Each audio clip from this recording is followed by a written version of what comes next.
Hello दोस्तों, मेरे YouTube channel में आप सभी का स्वागत है। दोस्तों, जैसा कि आप सभी को पता है, एमपी बोर्ड के एग्ज़ाम चल रहे हैं। तो कल जो एग्ज़ाम है वो कक्षा 10 का हिंदी का है। तो उसी के बारे में हम इस वीडियो में बात करने वाले हैं। आप टाइम देख सकते हैं, टाइम 3 घंटे और पूर्णांक 80। आपको नीचे इंस्ट्रक्शन दे रखे हैं, आप उन्हें पढ़ लीजिएगा। बढ़ते हैं क्वेश्चन आंसरों की तरफ।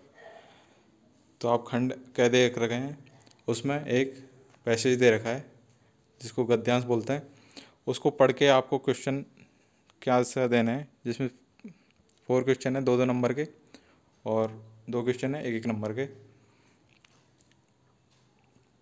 तो टोटल 10 नंबर के हैं। तो आप पद गद्यांश देखिए। पहला क्वेश्चन है, कुमार को घाव कैसे लग गया। तो देखते हैं इसमें। तो इसका जो आंसर है वह एक घड़े पे गिर गया और उसके माथे पर एक घाव लग गया। ये फर्स्ट का आंसर है। सेकंड देखते हैं, कुमार अन्य देश क्यों गया। तो इसका आंसर है, कुमार नौकरी की तलाश में अन्य देश गया। नेक्स्ट क्वेश्चन, कुमार को राजा के महल में कौन सी नौकरी मिली और क्यों मिली। तो इसका आंसर है, राजा ने निशान देखकर सोचा कि कुमार एक अच्छा योद्धा रहा होगा, तो ये सोच के उसने उसको सम्मान दे दिया और उसको महल में एक नौकरी दे दी। तो उसकी घाव की वजह से उसको नौकरी मिल गई।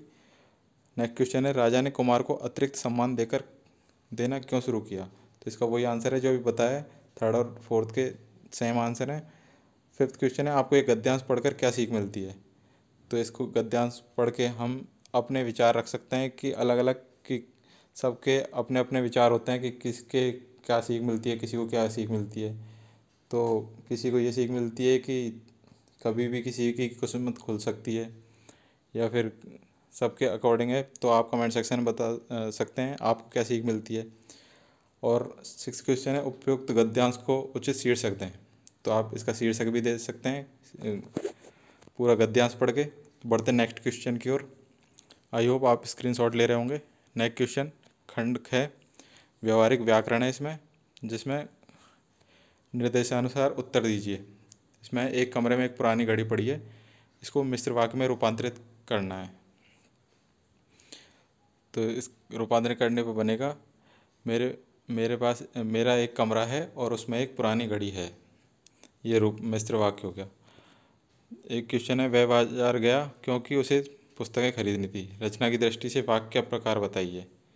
ये भी मिश्र वाक्य है। नेक्स्ट क्वेश्चन, सुबह हुई और मंदिर की घंटी बजने लगी। मिश्र वाक्य में रूपांतरित कीजिए। मिश्र वाक्य करना है तो इसका होगा, सुबह होते ही मंदिर की घंटी बजने लगी। नेक्स्ट क्वेश्चन, माता जी ने शीला को एक साड़ी दी। रचना की दृष्टि से वाक्य का प्रकार बताइए। तो ये आप कमेंट सेक्शन में इसका आंसर बता सकते हैं। नेक्स्ट क्वेश्चन देख लेते हैं, निम्नलिखित वाक्यों में रेखांकित पदों का परिचय दीजिए। श्रेष्ठा अभी 9वीं कक्षा में है। राम पुस्तक पढ़ेगा।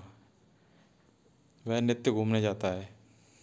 तो आप इन सारे क्वेश्चनों को देख लीजिए, हम आपको इसके सारे आंसर प्रोवाइड करवा देंगे। और आप सभी से रिक्वेस्ट है कि जिन्होंने अभी तक हमारे चैनल को सब्सक्राइब नहीं किया, प्लीज़ सब्सक्राइब कर लें और नोटिफिकेशन बेल ऑन कर लें, जिससे आपको हर वीडियो की अपडेट टाइम से मिलती रहे। नेक्स्ट क्वेश्चन, निर्देशानुसार वाक्य परिवर्तन कीजिए। सिपाही ने चोर को पकड़ा। इसको कर्मवाच्य में बदलना है।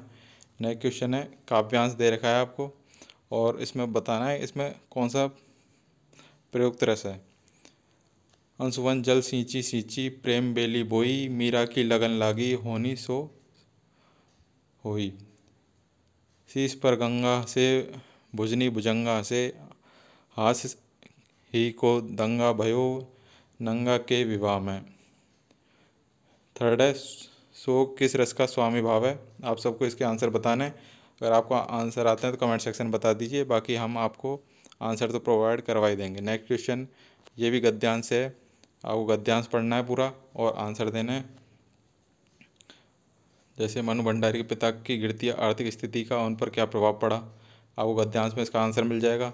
जैसे पहले गद्यांश में मैंने आपको आंसर ढूंढ के बताए थे, वैसे ही इस गद्यांश में आपको आंसर मिल जाएंगे। आप स्क्रीनशॉट लेते रहिए और गद्यांश को ध्यानपूर्वक पढ़ें। क्वेश्चन नंबर 7 है, जिसमें आपको 4 सवाल दे रखे हैं और हर सवाल को आपको 30 से 40 शब्दों में लिखना है।